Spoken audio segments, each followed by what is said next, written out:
Right, guys. Hello. I'm just going to check to make sure that this is a. Oh, Thane's already in the comments here. As you can see, I'm joined by the legend that is James Copley, who covers Sunderland for the Sunderland Echo, alongside Phil Smith. Sorry, I was going to say along Phil Smith. That makes absolutely no sense. But yeah, James, thank you very much for joining first and foremost. And secondly, just ignore the fact we've spoken off camera for about 10 minutes. But how are you doing? Yeah, I'm good, thank you. How are you? Not too bad. Not doing too bad. I mean, I'm kind of excited, and I'm also kind of bricking it for Saturday. I'm not gonna lie, I'm in between the 2 points, but I bet you couldn't have imagined when you joined the Echo, because you were telling me you joined, if I'm right, in the League One sort of glory days, of winning, say, the Papa John's Trophy, for example, at Wembley against Tranmere. That we would have had us back in the Premier League, but yeah, here we are. It's amazing, isn't it? For now, Yeah, I anyway. mean, my first season covering the club. I was doing my university course in the Championship relegation season, and then my first season covering the club was the Jack Ross season. So obviously those four campaigns in League One were pretty horrendous, really, barring the win at Wembley against Wycombe Wanderers. It was a big old slog, and I think as well that's why we should enjoy Saturday, because statistically, in terms of being outside of the top flight of English football, this is the longest Sunderland have ever been outside Division One, the top flight, the Premier League, whatever you want to call it, in its 146-year history, 8 seasons. The second behind that, I think, is 5 seasons. So if you're still here supporting Sunderland, congratulations, because you have literally lived through the worst period the club's ever been through in terms of not being in the top division. And I think come Saturday, Bowers, it'll be 3,009 days since we've enjoyed Premier League football as a Sunderland fan group. And I say enjoyed Premier League football. That I was last just season in the about to Premier say, League is wasn't enjoyed the very right word there? yeah, wasn't very enjoyable. And I think that last game against, was it Chelsea? I think we lost 5-1 was the last game in the Was that the Premier one League. where we agreed to stop the game on 26 Oh, minutes for John Terry being subbed off or that was a something? disgrace. That, can you imagine Roy Keane allowing somebody to do something like that? I mean, David Moyes had just given in, hadn't he? Pretty much. Yeah, I mean, to be fair, I mean, look, I didn't get into football in the Roy Keane era. I think it was the Steve Bruce time that I got into it. So I don't have the emotional attachment to Roy Keane a lot of people do, but I am aware of his character, and I think he would have probably tried to burn Stamford Bridge to the ground, knowing him, if we ended up trying anything like that. So yeah, but I mean, it was just absolutely horrendous. Yes, Carl, I'm kind of the same at the minute. At least the atmosphere pre-match should be brilliant, actually. But I think, before has anyone added? I will get onto your question in a minute, mate. Brew or Stee? I don't know how you can say that name, and I'm terrible with pronunciations. So either way, but yeah, I mean, I couldn't believe it. Like, I think the last home game in the Prem was Swansea when we lost 2-0 at home to them, and that was basically we'd just given up by that point. Swansea were Mm. fighting to stay up. We'd basically thrown the towel in. So it's amazing to see the journey the club's been on, both the bad and the good, because it's been like, well, a few seasons of crap, and then a good few seasons of actually being decent. I'll quickly ask this: so, has anyone added up what we've spent and how far we could go backwards to match it? I'm guessing that means how much within PSR we have, how much PSR wiggle room we have in the next rest of the window. But am I right in thinking, are we close to surpassing Forests for the newly promoted club's spend since I upon think the Prem? I think we're getting there. I've got it at the moment as 149.9 million, but that is sort of the total package of the deals. So we won't have paid all that in front. We know that Does that deals get include add-ons and stuff? Is that what you mean? add-ons, yeah, and Yeah, we okay. know deals get amortized, so they'll be paid over a period of time.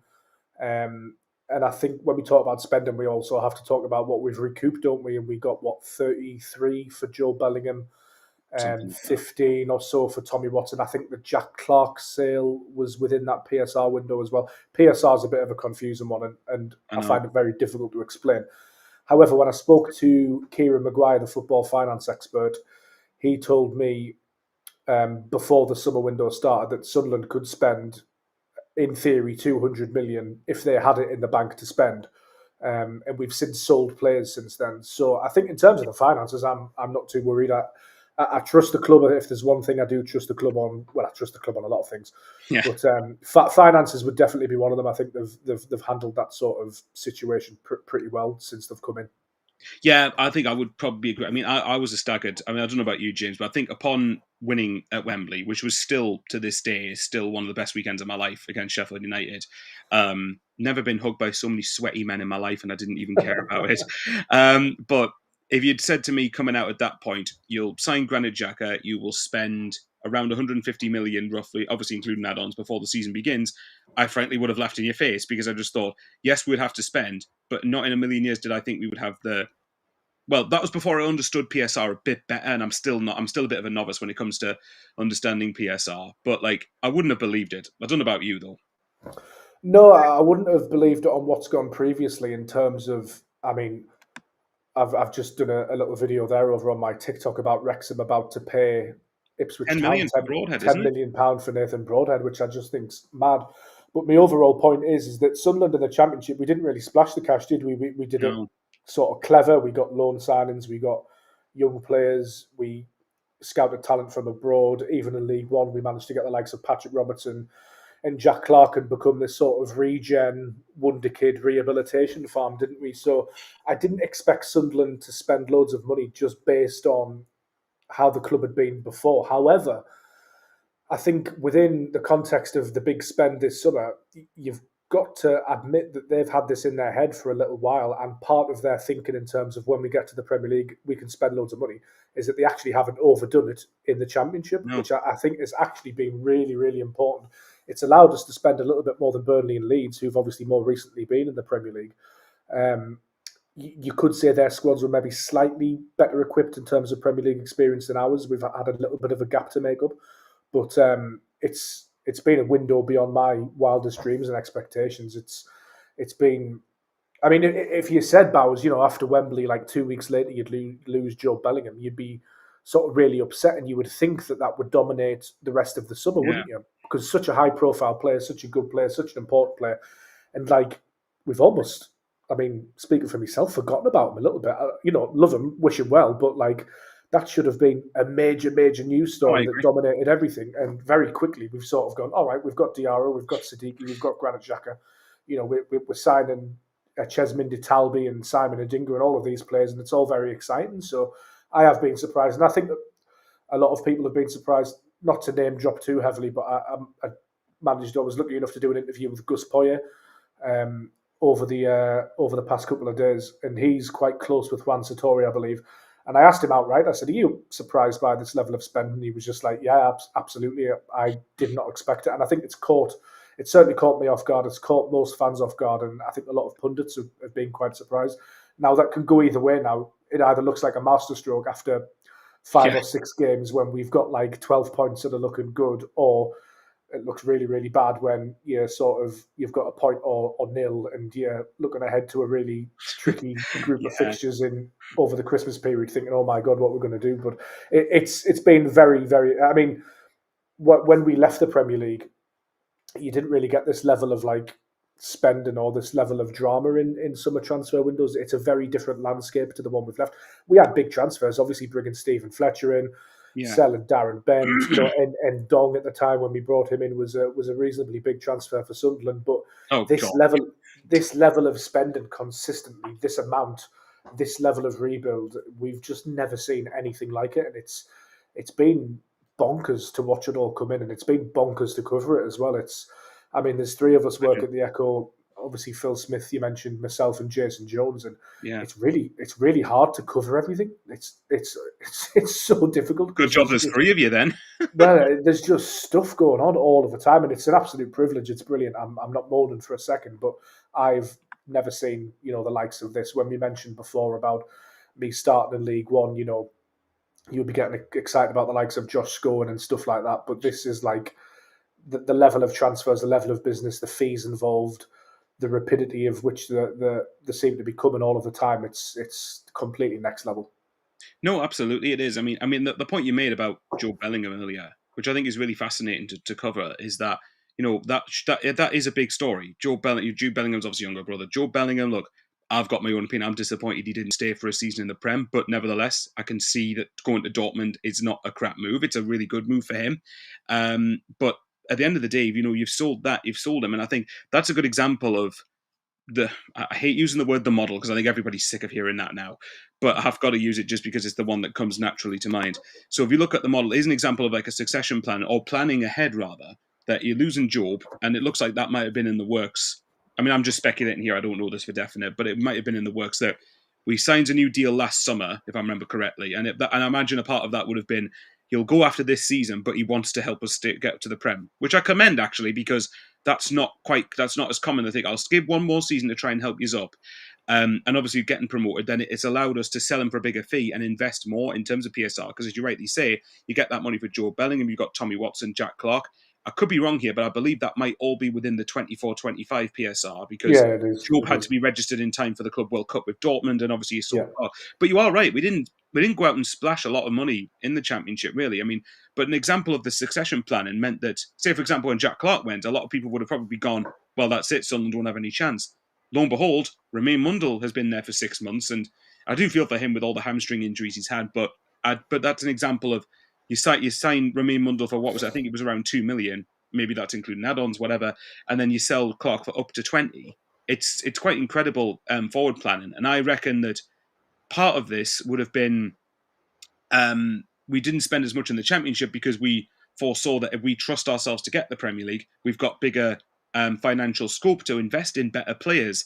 Say compared to Leeds and Burnley, that while they've obviously had more Prem experience, they would have also been spent a lot more money and would have had less room with PSR to wiggle room with PSR, and then we should have a bigger outlay, I guess, a bigger Yeah. potential to sign better players. But maybe I'm I looking think too much into that though. no, I don't think you are. But I think the key thing to mention about the Championship as well is that it's just a complete money losing pit. Like no Yeah. club turns a profit in the Championship. It's very hard to do so. Sunderland, managed Well, to if you do want to quite get well. promoted, it is as well. Yeah. Yeah, Sunderland managed to do quite well in the Championship in the sense that they managed to turn players around for profit, which is sort of a big tick in the recruitment models box. But once you get to the Premier League, obviously you get that big chunk of TV money, the sponsorships go up, your match day revenue goes up, Yeah. your income goes up.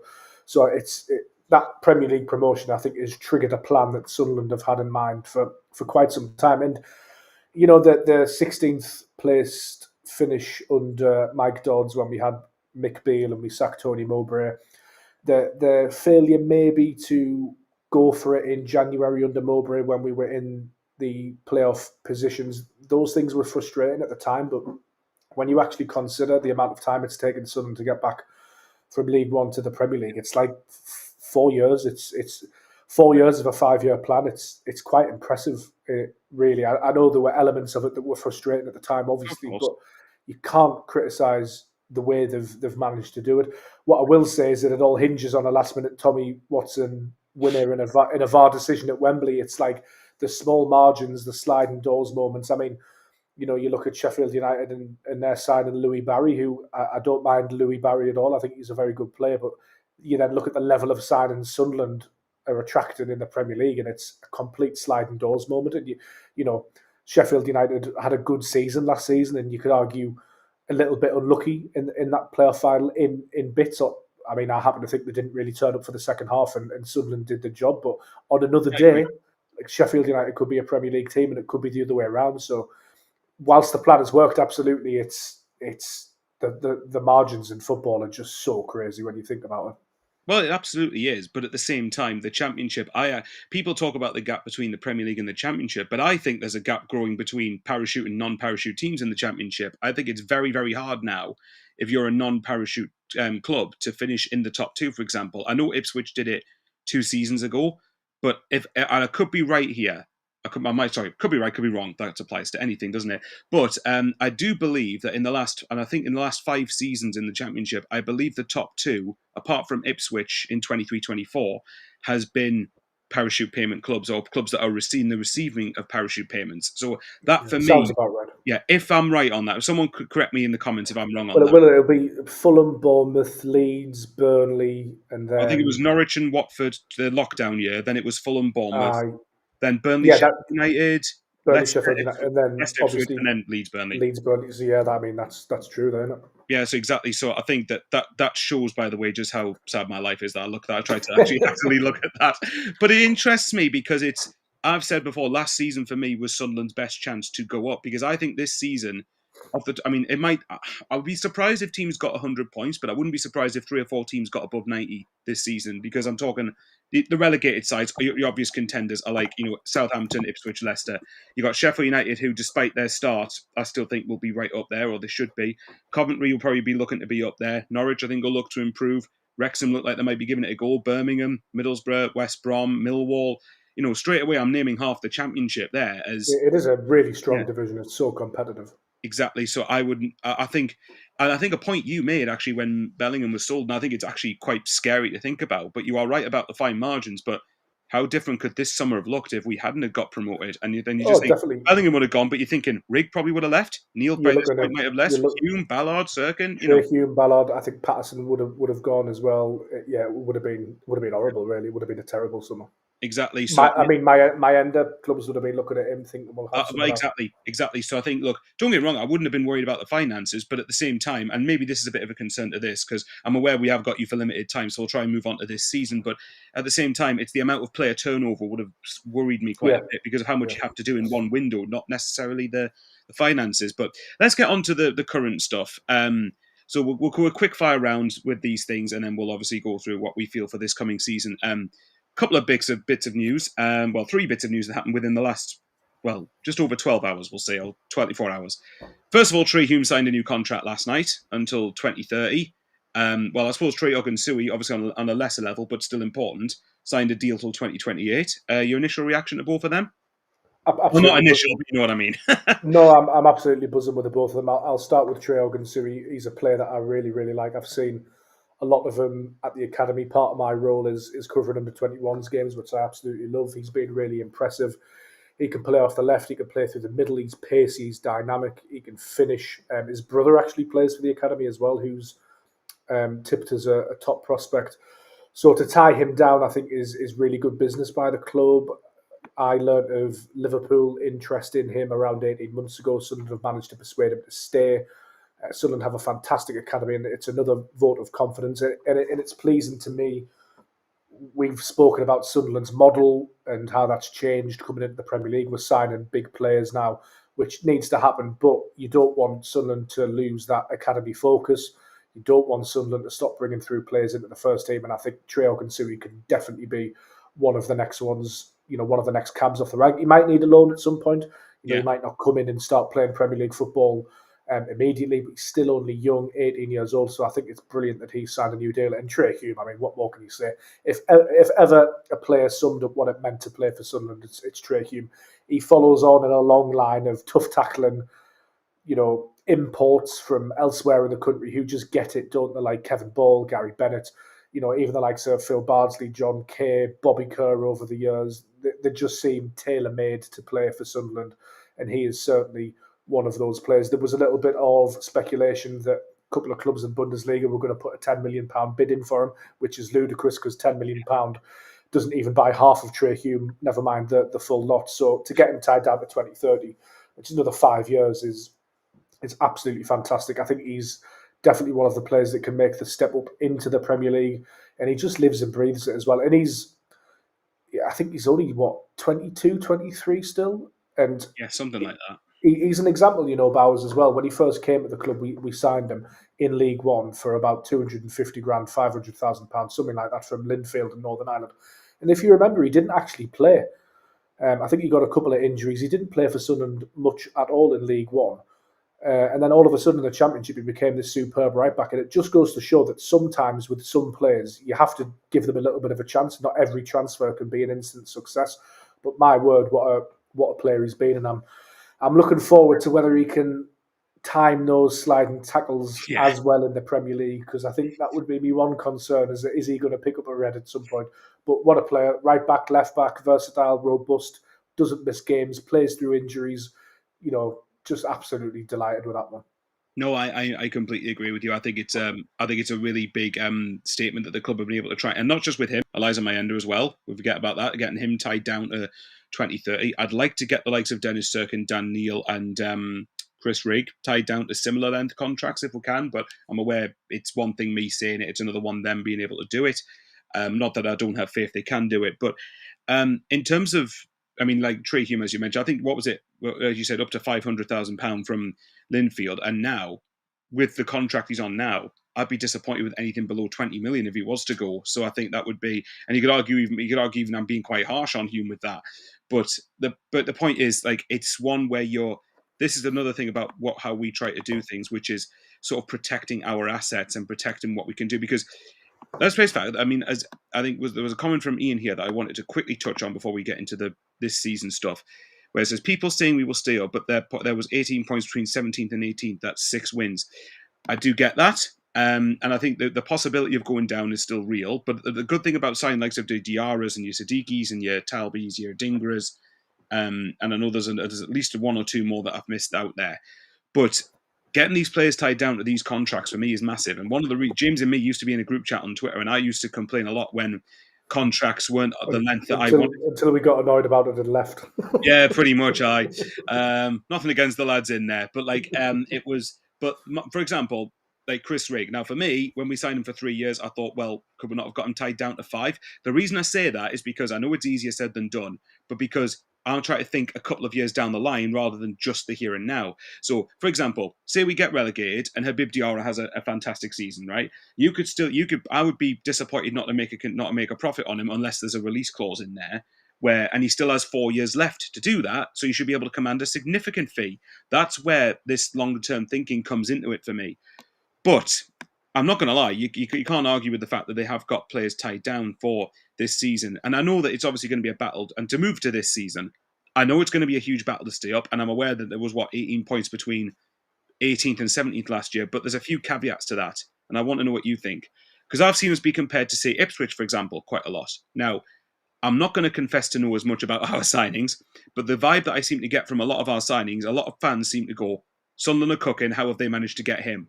Now, nobody was saying that about Ipswich, because what Ipswich did, which wasn't a bad strategy for me necessarily, but it was, right, who was mint in the Championship? Oh, Jack Clark signed him. Oh, Sammy Smolik signed him. Jacob Greaves, Darrell O'Shea signed both of them. That's how it kind of felt to me. And I think Sunderland I'd like to think, are operating are trying to shop in a better market than that. I think you look at Southampton, well, Russell Martin insisting on playing out from the back in the Premier League, which was a disaster waiting to happen. And Leicester obviously had managerial upheaval, and my mate called Ant, who is a Leicester fan that I do shows with, said they invested poorly. So there's caveats to all of them, on top of Brentford losing Mbeumo, potentially Wissa, Norgard going to Arsenal, Thomas Frank going to Spurs being a really big one. Wolves lost, I think, is it Chunya? The striker up front, them has gone to Man United. Their left back, I've forgotten what his name is, has gone to Manchester City. West Ham, there's not a great move around there. So I think there's differences in last season to this season. While it doesn't mean that we will stay up, am I deluded for thinking we have a better chance than some people think? Or am I just way off? No, I don't think you're deluded. And I think the Premier League could look very different this season. Obviously, Tottenham and Man United, it's unlikely that they'll be as bad again. I don't think. So yeah, you'd like to think Man U and Tottenham would be a bit better. I think that'll change things. I think you're right to point out that the players in the managerial upheaval, and it's just so hard to call. The one thing I would say about Brentford, though, particularly, that's a really well-run club over a long period of time. But if you think about it, the one thing they haven't had to do is recruit a new manager. They haven't had to do it for so long. They've had Thomas Frank since the Championship days. Yeah. So to bring Keith Andrews in, obviously they must believe that he's the man for the job. But I would question, do they have the experience and the track record of getting managerial appointments right? We know from experience at Sunderland with the likes of Michael Beale that it's very easy to get one wrong, isn't it?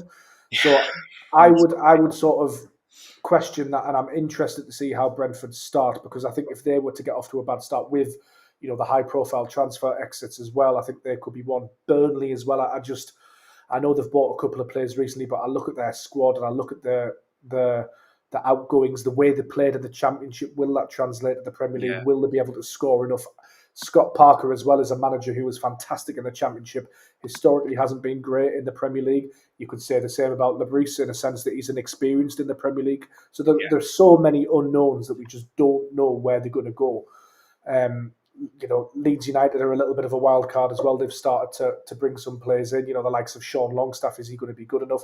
Dominic Calvert-Lewin, it looks like they're getting in as well. Will he be fit enough? Like if Leeds have Dominic Calvert-Lewin for the 38 games and he gets 15 goals, 16 goals, they've got a chance. But like Yeah, history suggests that he might be fit for 20 or 25. And it's a bit of a mixed bag for me, that, because I like Dominic Calvert-Lewin, but I sort of don't want him. I sort of don't want him to be fit for the whole season. So yeah. I just Well, think that obviously, yeah, I think there's so many unknowns and there's so many different facets and things that will change. But I think what we do know is our analysis of Sunderland, and I suspect we've had a right good go, and it's going to be competitive in my opinion. And I'd like to think we've got enough to finish 17th. I really would, or perhaps even a little bit above. But it does just depend on the teams around you, because there's no easy games in the Premier League. You look at the likes of Brighton now, who are really, really tough, stiff opposition. Crystal Palace have won the FA Cup and the Community Shield, and then you start talking about the likes of Manchester United, Liverpool, Arsenal, and it's like absolutely. you look down the table and suddenly you think, oh, actually, where's these 38, 40 points actually coming from? But it's there'll be surprises. We will lose games we expect to win, and we may win a few that we expect to lose. It's just the way it works. Of course it is, and that it's always been, especially with Sunderland, it's always been the Sunderland way. Shout out to Doug, by the way, who's a Liverpool fan, but really good content creator. Sixth club in the relegation fight for me: Burnley, Leeds, Sunderland, West Ham, Wolves, and Brentford. All ending, who I champion quite a lot. He's a really good YouTuber.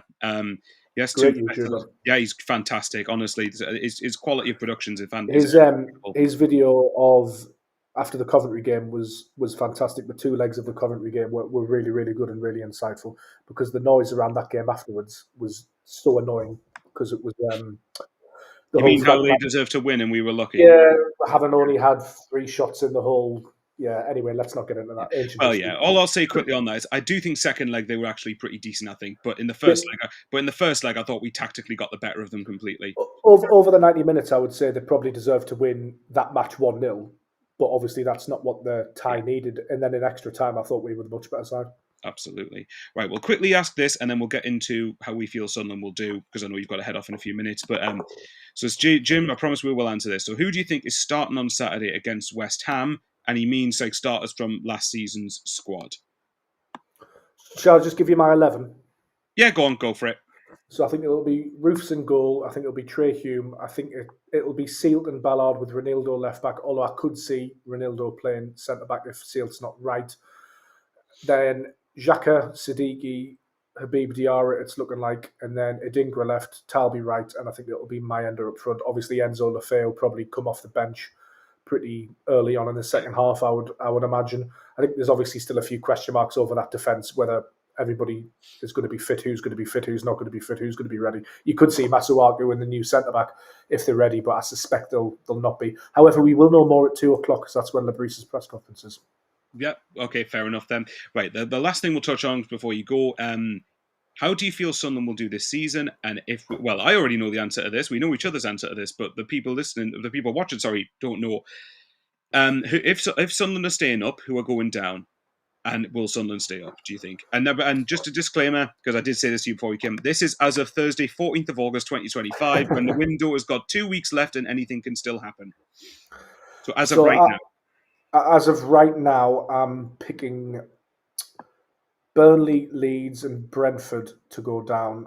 I'm picking Sunderland to stay up. And I think I wouldn't rule out my sort of wild card, if you can call it that, would be sort of Wolves and West Ham finishing below Sunderland as well. I could see a world in which that happens. It may well not happen. Let's be honest, because the Premier League could be brutal. But that's just the way I feel. Maybe it's the optimism of all these signings and the Granit Xhaka stuff, and everything feels brilliant at the moment, doesn't it? It might not feel brilliant come like 6 o'clock on Saturday night. I was going to say, let's wait and see how Saturday goes first. Because like sometimes you can have a bit of a welcome back to the Premier League moment, and that could come on Saturday. Hopefully not. Hopefully it's more of a Tottenham at home first game of the season, or a Bolton away first game of the season. But I think Sunderland are going to stay up. I really, really do. Yeah, I've got a feeling, I said on my video why we can stay up, and I'd recommend people, as a shameless plug, to go out and watch it. But I think there are reasons, the 3 short reasons why I believe we can stay up, not necessarily will, but can, is the recruitment has been better than I think a lot of us expected. I think the likes of Leeds and Burnley with Parker and Farker, I don't think they'll adapt as well to the Premier League. Whether they stay there, I don't know. Brentford lost a lot of key players, lost their manager or head coach. Wolves have lost a couple of key players. The mood's not great around West Ham. And I think the momentum as well. We remember 88th minute winner in the first leg, 122nd minute aggregate winner in the second, 95th minute winner in the final. We often say momentum's key in football. We'll see if that translates. And 3, quick thing before you do go, I've got a feeling Reggie Labrie is going to surprise a few people. I think, and I've had my frustrations with him with subs, but at the same time, I think the way he has us set up, like look at the Coventry playoff games, if we've got the players to do it, I actually think that's perfectly suited for the Premier League for promoted size. Just quickly on that, I wrote a piece on the Echo website, I think right at the beginning of the summer, and love the plug. Go for it. I can't remember exactly what I said or what the headline was or anything, but the crux of the matter was that Regis Labrie has proven himself to be a pragmatist, unlike Russell Martin, who was a complete idealist and wouldn't change his philosophy and his style. And it didn't give Southampton a chance at all. No, We've exactly. seen with Labrie, when it comes to different opposition, that he'll spring a 4-4-2 if he thinks it's the right thing to do, or he'll spring a 4-3-3. He's not bothered. He's not proud. He will go to Coventry in the first leg of a playoff semi-final and he'll surrender the ball. It will hit them twice on the break. And he's happy with that. It's horses for courses. And I like that in a manager. I think it is good to have ideals and ideas. Of course it is. But sometimes you just have to play the game that's in front of you. Adaptability, I think, is a really key asset that I don't think gets spoken about enough with head coaches. But yeah, James, no, obviously I'm aware you do have to head off because I assume you're heading down to the press conference. So I'm actually not. I've got my fiance's 36-week scan at 2:00. So right, well, yeah, you get yourself away, my friend. Thanks yeah, that's obviously really important. Thanks ever so much for coming on. It is much appreciated. Don't worry, guys, I'll stay on for an extra 10-15 minutes. But no, James, thanks very so much. And let's see if we can. I know a couple of people seem to like you coming on. So yeah, we'll see if we can do this again at some point. Nice one. Thanks for having us, Bows, and cheers for everybody in the comments. No worries. Take care, Take James. care. Take care yourself. But yeah, guys, so yeah, I'll stay on for an extra can I get this full screen? There we go. Yeah, so I'll just stay on for an extra 10 minutes or so. But yeah, no, thanks to James for coming on. It was obviously his watching is much appreciated. Let's conspiracy. Parker and Parker sounds like a clone, but he actually kind of does now you've said it. It is a bit weird. I want to address this from Ian. He says we have to be biased, keeping us up, pointless saying we'll get relegated after spending 150 million in the ambition of the club. I don't think it's bias. For those of you who don't know, like for example, the entirety of last season, I said we wouldn't finish in the top 2 because I didn't think we would have enough to compete with the squads of parachute payment clubs. And so if I was biased, I'd be saying we'd be finishing in the top 2 when I didn't think we would. And just to reiterate, the last 4 playoff campaigns we've been involved in, I've called it accurately bang on whether Sunderland would go up or not before the playoffs even started, I mean. So I've just got a gut feeling we're going to surprise a few people this season. Now, obviously, look, I could be wildly wrong on that. That could age horrendously poorly, and we could end up being bottom of the league with 10 points. I don't think we will be, but you never know. You can never say never. So I'm of the opinion I think we do have a better chance, a slightly better chance than I think people think, because for the couple of reasons that I think the biggest ones is the recruitment, the turmoil at some of the clubs around us, or circumstances of some of the clubs around us. And I think Reggie Labrie is a big factor. I think Reggie Labrie is someone who, if he adapts well, I think the way he had us set up in the Coventry playoff games would suit us down to a T in the Premier League. Because, look, let's be honest, we're not going to have much of the ball. And the only games I can think of, we might even have a chance of having the ball, probably the Burnley games, really. They're the only ones. And even then, Burnley, second games away from home, and they've just been promoted themselves. So I wouldn't be surprised completely if we end up barely, in most games, if we have about 30 to 40% of the ball at best. So that's going to be, but obviously with that is why we're signing players to be quick on the transition, since we're signing a Dingra for that reason, why we wanted Lorienti for that reason. So it's going to be huge. But yeah, look, we'll see. And the good thing is, if the worst does happen and we do get relegated, then I think these players being on 5-year contracts is so important to me, because if, say, Diarra and Siddiqui, for example, or a Dingra or a Talby, if they all have a really excellent season, or any of them have a breakout season in the Prem and don't disgrace themselves, if we do go down, then unless there's a release clause in there preventing us making profit, we should be able to make profit on those players, or at the very least get our money back, which can help our PSR position for the championship. So we'll wait and see. Alt Ending, yeah, like I said, guys, I'd really recommend you check Alt Ending's channel out. Great stuff. Great pair, more please. Thanks very much, mate. We need to see if we can get you on at some point if you're up for it, but don't worry if you don't want to. Imra, is there any chance Alderete can start or play against West? Well, I'm assuming you mean against West Ham. I'd be surprised if he did, but you never know. You can never say never, can you? I think he's only had about 45 minutes in pre-season from what Phil Smith was saying at the Echo, so let's wait and see. Thomas, how many more signings do you think we need in and in what positions? I would say another centre-back I think wouldn't go amiss. I think Seal. I actually agree with James. I think Seal will start on Saturday, and you could argue he's definitely earned that. I'd recommend the on the whistle between Phil Smith and Nick Barnes, by the way. But I think both did mention that Seal probably does deserve to start against West Ham. But I think down the line later in the season, if we let's say, I still have a feeling we'll sign Lucimi. I don't know what that's based on. It's nothing in the know. It's just a gut feeling. But I do think if we sign him, certainly, or we sign him in the centre half, I think Seal will go out on loan. Elise, look, we don't know what's going to happen with him one way or another, do we? I suspect he might get sold this window, but we'll see. So I'd say centre back, full back, at least one who can play both sides, but ideally maybe a right back, and that also depends what happens with Sirkin. Assume Neil stays, then I'll say a right winger and another striker, maybe a more experienced one, and then obviously more depending on outgoings, as in players we feel we want to keep. So I'd say probably another 3 or 4, without key players leaving or without like fringe players leaving that we want to keep hold of. That's the best way I'd say. Let's see, Sportscast.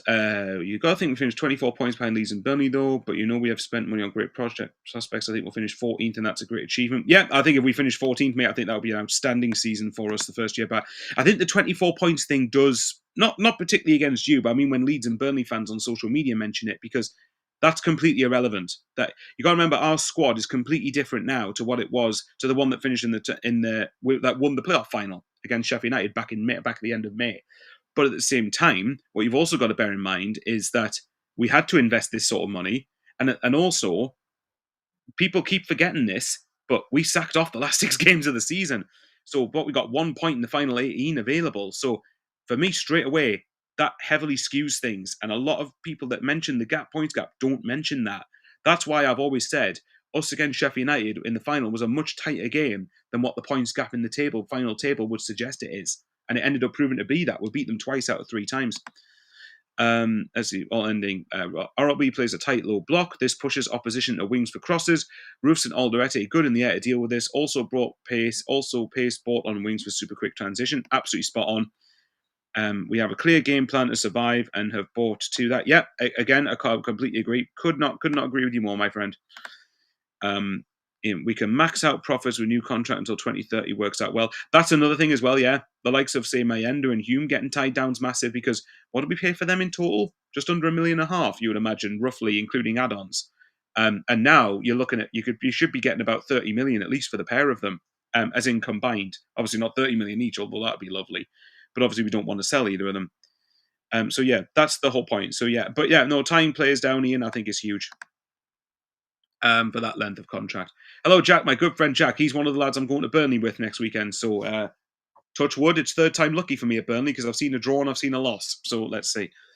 The other 3 teams, love to remind us we finished 24 points behind them. We sacked off the last 5 games to win the playoffs. That's a potential 15 points we could have had if we cared about them. Again, yeah, Jack's put it in better words than I would have said. Jack's put it in so much better words than I think that I would have said. So, yeah, no, I completely agree with you. I think a lot of people fail to mention that. At the end of the day, I'd rather do that and win the playoffs than, say, Sheffield United finish 14 points ahead of us and still be in the championship. Well, maybe whether I'm saying that in a couple of months, I don't know. Lewis, do you think Lubrice has made a mistake by splitting the squad like he did last weekend? Should he have mixed the squad up, a clear first and second team? I sort of get that, but I don't know. I guess time will tell. I'm not surprised that the first team played against Augsburg, but if you watch what Phil Smith and Nick Barnes said on the Echo YouTube channel, which is a great video, by the way, that the Vaux Bridges, I think is it called? Oh, I can't remember the name of the pub. But yeah, it's a really good listen. But I think it was Nick who said that he would have wanted to swap the squads around and have the main team play Vallecano and have the second team play Augsburg. Of course, we'll prioritise outgoings closer to the end of the window, but we need more Premier League squad depth. That's what it will come down to, in my opinion. Yeah, no, that's a fair point. Kieran McKenna at Ipswich did say that he was surprised how stretched squads got in the Prem. Thomas says, I know Seal had decent pre-season, but thought of him starting our first game back in the season is terrific to me. Ideally, I would like to not do that. I'd like to have had someone in by now, as in obviously Alderete might play, I don't know, but I'd be surprised. But It depends on what your option is. If you put Reynaldo centre back, then who the hell plays left back? That's all I'd ask. Jim, will the question will we beat the Mags? Put it this way, I've kind of written off the away fixture, unfortunately. But if we are on it at home, you never know, mate. You never know. Stranger things have happened in football. Let's use the underdog tactic to our advantage. That's all I'll say. And that atmosphere needs to be rocking, especially every game this season, really, as long as we're competitive, but especially that one. Gordon, I like this. I think we'll survive this season, but I hope we don't fall in the second season doldrums. I think that if we survive this season, then the following... So that's if. It's obviously going to be a hard ask. But if we survive this season, then I think the following season, what we need to do is essentially finish above the promoted clubs, which is what a lot of clubs, by the way, will be saying the same thing about Leeds, Burnley and Sunderland this season. That's fair enough. But that's just what I reckon. Let's make sure we stay up this season first, hopefully. I don't mind football. Burnley, yeah. If anyone and Doug's finished it as well, bleep off. Yeah, if anyone's watched the In-Betweeners movie, you will know exactly the reference there, and it is so funny. Even some Burnley fans do find it funny, to be fair. What's got my birthday? Sunderland v Newcastle. Come on, let's beat the Saudi blood money. Yeah, let's hope so, mate. Let's hope so. Hang on, right, just get rid of that. Kieran, we should try and sign Ben Mee free transfer. Maybe that might not be a bad shout. Look, my unpopular opinion is I think Jamie Vardy wouldn't be a bad addition. I've seen some fans really don't want Vardy, and that's their opinion, but I personally don't get why. When he's got 13 goal contributions in 35 games for a really poor Leicester team last season, and ask Ant, who I've done streams with on his channel before, he will tell you Leicester invested absolutely terribly. So and he still managed to get that sort of numbers in that team. So for me, I think for the experience he'd offer for Gehu, for Mayenda and Isidore, I think for a bench option, if you won't want to start him, I think he'd be a really handy option to have personally. No, you mean rejected FC? Don't get me started. But please sign Isaac. That would be quite funny. SR4Qs. We have some great players, but they have not had much opportunity to play as a team. There are some big games ahead of us. That's a fair comment. How these guys gel together, considering the amount of players we've signed, I have no clue. They might perform terribly. They might perform amazingly. We don't know yet. I think it's important we can get a win at least in the first 3 games when we've got West Ham, Burnley and Brentford. I think it's obviously no game's easy, but it's the best opportunity we're going to have, I think, for quite some time to get a win on the board. And with that comes cohesion and confidence. Right, guys, any last questions before I head off? Because I'm going to head off in the next couple of minutes. Let's see. Thomas, we feel like we could do with another left winger with Mundo being injured. Our only decent option is Adingra. What do you mean? How dare you leave out Talby? I don't know what you mean. Talby's kind of on the right in the minute, isn't he? I think a wing. I mean, don't get me wrong. I think Patrick Roberts will probably end up staying. Again, not just a gut feeling. Nothing in the know. But I'd be quite concerned if Patrick Roberts was starting in the Prem. Sorry to Graham Falk if you're watching this. I know Graham in particular loves Patrick Roberts, and I like Patrick Roberts, but I don't want him. I think the thought of him starting in the Premier League is quite terrifying. Not because he's a bad player, but because I think the gap's just big. It's massive. Top scorer prediction. Ooh. Do you mean for Sunderland or do you mean for the whole of the Prem? I'll tell you what then. I'm going to steal Peter's answer on What the Falk. If Liverpool get Isak, I think Isak will be top scorer for the Prem. For Sunderland, it's a tricky one, that. Because I don't see anybody getting massively above double figures, but I could see... Oh, right, okay. So he means I'll end it for Sunderland, okay. I could see a few people... If nobody gets double figures, I could see a few people getting close to maybe 8-9 goals. If I had to... Right, okay, no, I'll answer it. I'll put it on the spot. Who do I think will be Twins' top scorer? I've got a feeling Isidore might, Isidore or Gehu. I don't know which one of the two, but gut says both. Either one of them, I think. Ian must bring in another right winger. Yeah, I think I would agree with that. I think we definitely need a right winger. I think Talby will start on Saturday, but I think in general for the season, I think we need to start a right winger. I think we need to sign a right winger personally. Doug, are you doing a full Premier League predictions? Well, quickly says, I'll come back to your last comment, Doug. Can see Xhaka scoring a few. Yeah, I could see him scoring quite a few free kicks, actually. Obviously, they're not 50 yards out or something. Are you doing a full Prem predictions? No, I'm not. And the reason I'm not is because I don't feel I'll have known enough about. I haven't watched enough of the Prem to justify doing it. In a year's time, it will probably be different, but I don't think I've learned enough about, say, like especially the ones that are like not the top 6 or not the bottom 3 or anything like that. I don't think I've known anywhere near enough about it to do it. That's one of the reasons why I did a championship one instead, because I feel like I could contribute a bit more to a conversation talking about that. But at the same time, though, like, and as a neutral, it was interesting. So, but I'll tell you what, Doug, for you, because you've asked this, I'll give you my top 5. Top 5? Yeah, I'll give you my top 5 now. So you know me bottom 3. I think it'll be Burnley, Leeds, and Brentford. And I hope for Carl's sake, Carl Levy, who's a really good lad, hopefully Leeds and Sunderland both stay up. Obviously, I don't want Leeds to stay up at the expense of Sunderland, but I'd like Leeds to stay up for Carl, as long as it's not at Sunderland's expense. Right, top 5. Liverpool win the league again. Even if they don't get Isak, but especially if they get Isak, I think they win the league. I'd say Arsenal second. I think Gyökeres is going to have a big season for them. I've seen a few people suggest that he won't, but I personally think Gyökeres will do really well for Arsenal. Third, I'd go Man City. I think is it Rodri and De Bruyne. I think they've lost. They've certainly lost De Bruyne. I can't remember if they've lost Rodri or not, but I know they're going to be big characters to replace, but they have the resources to be able to do it, and I think Guardiola will be able to get a tune out of them in terms of getting top 4. I'd say Chelsea fourth. Ooh, fifth. This is the big one, this. Newcastle probably fifth, unfortunately. I would have put Villa, but I think Villa will get further in the Europa League than Newcastle will in the Champions League. And I think the further Villa get, the fixture pile-up will cause that for them. And I think Newcastle, and in particular, but obviously it depends if Newcastle gets someone decent up front. Even if Isak does go, are they going to get anyone who's comparable? Like, not comparable, but not a miles downgrade compared to Isak. Someone who's still good enough, I should say. So I'd say top 5 would be Liverpool, from first to fifth in order. It would be Liverpool, Arsenal, Man City, Chelsea, Newcastle. And then I would say the bottom 3 would be Burnley 20th, Leeds Brentford 19th, Leeds 18th. That's what I'd say to that. And I think the relegation battle will be quite tight, by the way. I've said Sunderland 17th, but I think it will be by 1 or 2 points. I think it's going to be a very close end. But by the way, the caveat is the transfer window's still got a couple of weeks left to run on it. So we've got 2.5 weeks, I think it is, left of the window. So maybe my opinion might be different by the time that the window closes. We'll wait and see, though. In round Trossard on, yeah, actually, I would not be against that. If Arsenal were all keen for Leandro Trossard, I would be really on board with that. Possible. Let's see, all ending in 33 Prem seasons. None of the 15 teams who get 8 or more points in the first 5 games got relegated. Well, all right then. I'll tell you what then. How many points do people think we're going to get by our first 5 games?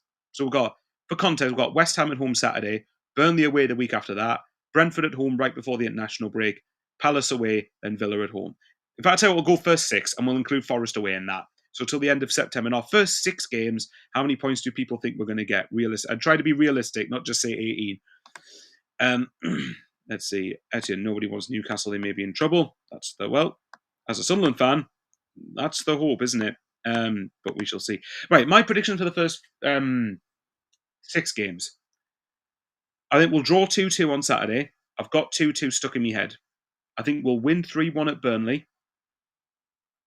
I think we will.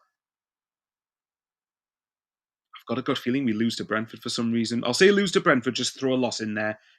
I'll say Palace. Screw it. I've got a sneaky feeling we might beat Palace when we don't expect to. So what have I gone for? 7 points in the first 4. I think we'll lose at home to Villa, and I think we'll draw with Forest. So that's 8 points I think I've gone for out of 18. So that's how I suspect we'll probably do. So actually, fair, I've not been too far off. Etienne says 9 points. Lewis says 7 or 8 points. Thomas says, I think we'll probably get around 7. 8 points. You've got the same points as me. So if you offered 8 points from the first 6 games, I would pretty much be on board with that. So we'll wait and see. Let's have a look. Doug says, West Ham win, Burnley draw, Brentford win, and then lose to Villa and Forest.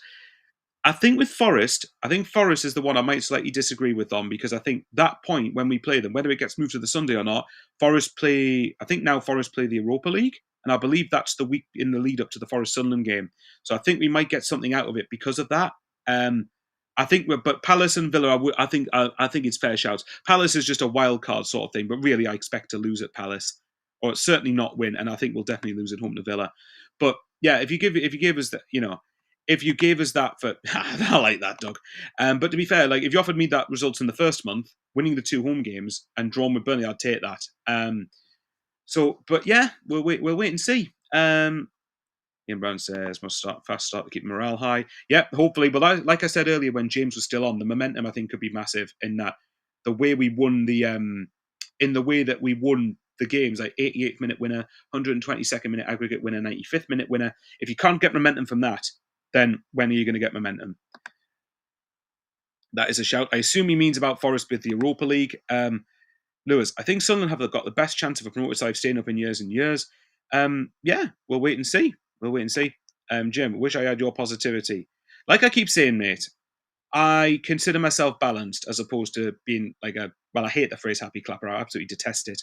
But like, I think I'm quite balanced in how I view things. Like I expect in the first 6 games we'll lose at least 2 of them, maybe 3 of them. But I think I've always said before, here's the thing to bear in mind. Pessimism and realism are always confused as the same thing when sometimes they're very different things. We'll wait and see with that one. But you never know. You never know. We all want what's best, don't we? Right, guys, I am going to leave it there, I think. We've had 43 people watch us. Thanks to everyone who's tuned in and watched. Thanks to James again, if you're watching the end of this, to come on. Hopefully the scan goes well for you and your fiance. Hopefully it's the baby's currently happy. Your baby and your fiance are currently happy and healthy. So yeah, let's wait and see. But anyway, guys, look, I will love you and leave you there. The next time, unless something happens, you'll see me is after West Ham. So fingers crossed we have a good afternoon on Saturday. Let's wait and see. See you later in. But yeah, guys, you know the drill. If you're watching and you aren't subbed, hit the sub button if you think I've earned it. It'd be much appreciated. And yeah, we'll wait and see. Then time of next broadcast, we'll wait and see. Maybe I might try and continue to make these a regular weekly thing. Doug says, give me a shout for Liverpool v Sunderland too. We'll see. And in case your Sheffield Wednesday's #1 fan comes on as I'm about to go off, funny enough. But anyway, guys, look, I'll love you and leave you all. Thanks to everyone who watched. Take care, stay safe. And as Janet Jacker says, away the lads.